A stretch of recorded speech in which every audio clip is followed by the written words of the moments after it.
Assalamualaikum warahmatullahi wabarakatuh.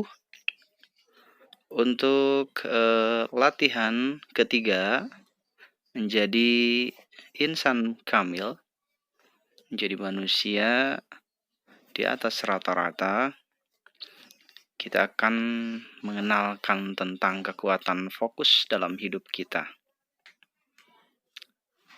Ada seorang ibu-ibu bertanya, "Pak, apa yang paling sulit dalam hidup Bapak?" Saya sejenak merenung. Baru kali ini ada pertanyaan rumit untuk saya. Lalu saya menjawab, yang paling sulit dalam hidup saya adalah ketika saya kehilangan fokus. Mungkin jawaban itu membingungkan Anda.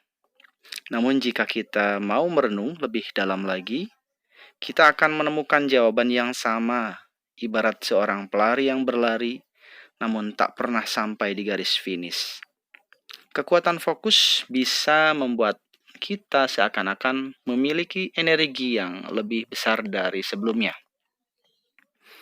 Saat kita masih duduk di sekolah dasar, kita pernah mendapat pelajaran tentang kekuatan fokus dari sebuah lensa cembung yang diletakkan di atas kertas putih. Lensa tersebut disinari oleh matahari. Semakin lama kertas tersebut terbakar, maka akan terbakar ya. Kekuatan fokus adalah inspirasi dari cerita seorang ulama bernama Al-Hafiz Al-Asqalani. Dalam kisahnya, ia memutuskan kembali ke kampung halamannya setelah bertahun-tahun belajar tapi tidak ada perubahan. Dalam perjalanan pulang, ia melihat peristiwa alam yang membuat otaknya berpikir keras. Ketika melihat sebuah batu besar yang berlubang oleh tetesan air, ia seperti menemukan sebuah kekuatan. Ia kemudian memutuskan kembali ke tempat belajarnya dan terus lebih fokus dalam belajar di pesantren. Tidak lama setelah itu, ia akhirnya berhasil menulis sebuah buku yang berjudul Kitab Bulughul Maram. Kekuatan fokus itulah yang bisa kita pelajari dari kisah Ibnu Hajar Al-Asqalani. Terkadang kita mudah terpengaruh iklan-iklan yang menawarkan secara instan, padahal kehidupan tidak seperti dalam iklan tersebut.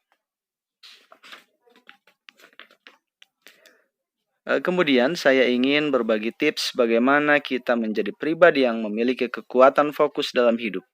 Milikilah kekuatannya, kita akan menemukan kesadaran untuk bangkit menjadi manusia di atas rata-rata. Istilah yang diambil dari istilah tersebut, yang pertama, milikilah sense of urgency dalam hidup kita. Pada dasarnya, setiap kita memiliki kebutuhan mendesak.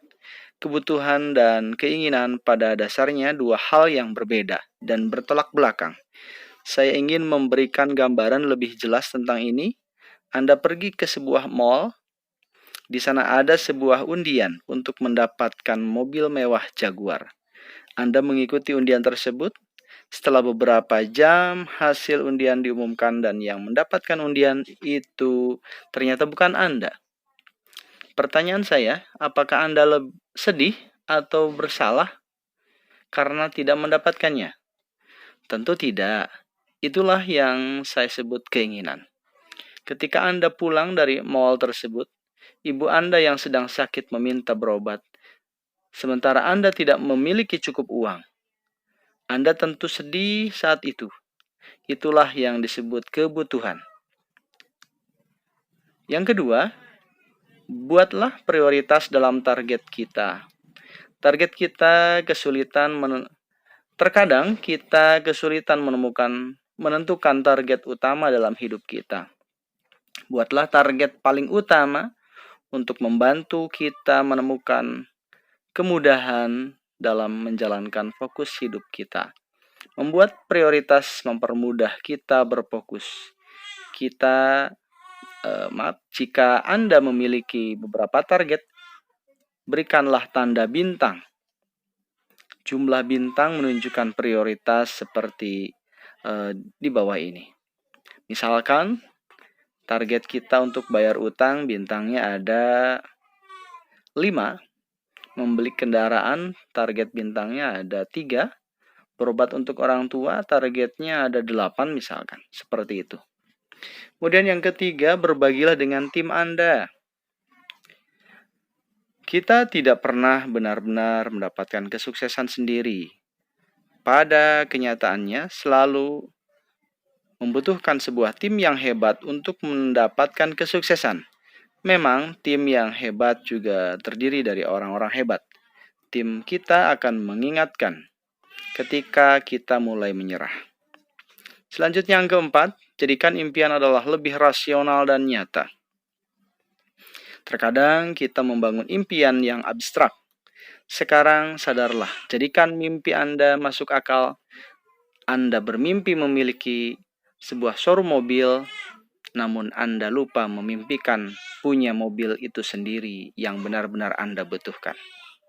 Yang kelima, lakukan visualisasi sesering mungkin. Ini menjadi bagian terpenting ketika kita diminta membayangkan dan menggambarkan impiannya, maka harus dilakukan secara jelas. Ketika bermimpi memiliki rumah, maka ia diminta menggambar rumah itu secara jelas dan detail. Dulu, sebelum saya memiliki rumah, hampir setiap minggu saya mendatangi sebuah perumahan baru dan menemui marketing office perumahan tersebut. Semakin sering saya mendatangi dan melihat serta merasakan kehadiran sebuah rumah, semakin besar fokus saya untuk mendapatkan rumah yang benar-benar ingin saya miliki. Yang keenam, tetap konsisten dengan niat kita.